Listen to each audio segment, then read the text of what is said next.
Welcome back to another Pixel Game Maker tutorial. Today is a Patron request from Morgan Douglas, who wanted to see how to do a difficulty system in your projects. For instance, we'll have an easy, medium, hard mode, and the spawn rates will be affected by it, the enemy damage will be affected by it, and then also the enemy moves, or in his case, it was like boss moves, will have different moves depending on the difficulty. So with that said, let's get started. All right, so here we are in the project sample that I have for this. You can find this in my samples pack 2 under difficulty system. And so when we start this up, we can see right away what exactly it's doing. Basically, you're going to have a title screen where you pick what mode you want to do. You're going to press space to start it. In easy mode, the spawn rate is going to be very less. The damage is going to be very little. And they're only walking. The mummies are only walking straight. Now I'm going to hit F5, and now we'll try for the medium and see what happens here.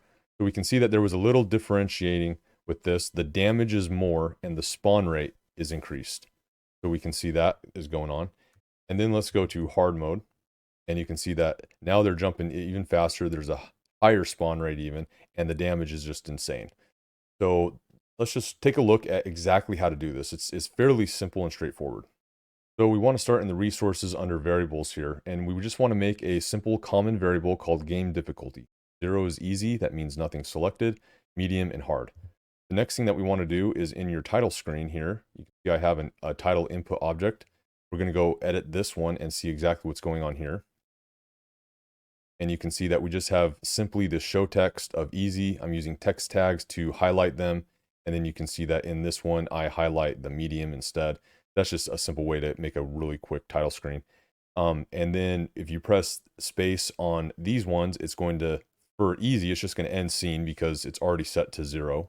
So it doesn't have to do anything. If it sets medium, it's going to change the difficulty to 1. And if it's set hard, it's going to change the difficulty to 2. So that's pretty straightforward. We kind of understand that. So now let's go to exactly what's happening with the enemy spawner, for instance. So you're going to have a setup or a setup action, which is going to set up the difficulty basically. And so if it's easy, it's just going to be changed unconditionally and it's going to go to wait for spawn. All right. If it's medium, and again, this is priority 1, so it's checking this first. So if it's a difficulty of 1, then it's going to go to medium. And if it's difficulty of 2, you can get that it's going to go to hard. Now, what exactly is this setting? Well, the spawn timer is based off a timer function, all right? And that timer function is based off the start time is based off a timer duration variable. So you can see in this variable here, I have a timer. This is what actually is going to be the timer. And then I have a timer duration. And this is what the timer is going to reset to every time that it is waiting to spawn again. And so you can see that the default is by 3. So on easy mode, every 3 seconds, an enemy is going to spawn. But you can see that in medium mode, we change that timer duration to half, basically.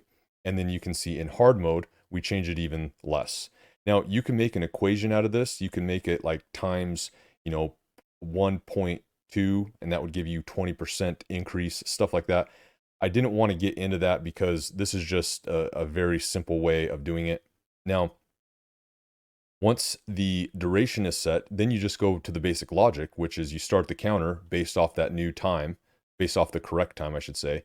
And when that timer equals, you have to put equals to because it doesn't go below 0. So if you just put less than like it is by default, it's not going to work. You got to make sure that you get the equal to in. So when the timer is equal to 0, then it's going to spawn an enemy. All right. And you can see we just do default action, nothing really special here. And then it goes back and it waits again. So that's how we get that spawner. All right. So now let's go to the enemy, see what's happening here. It's the same kind of thing. And so you can kind of see the trend here. You're going to have to set this up for everything that you want to be affected by this difficulty. So you can see that in this setup action, we have a medium hard, same links as the enemy spawner, of course.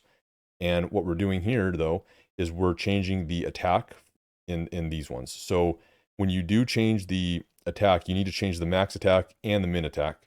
Now, if you have a range, that's fine. But for this case, you can see that the starting attack is 1 and 1. And so if it's medium, I want it to be 3 and 3. So that's what you have to do. You change the max attack first, then the min attack.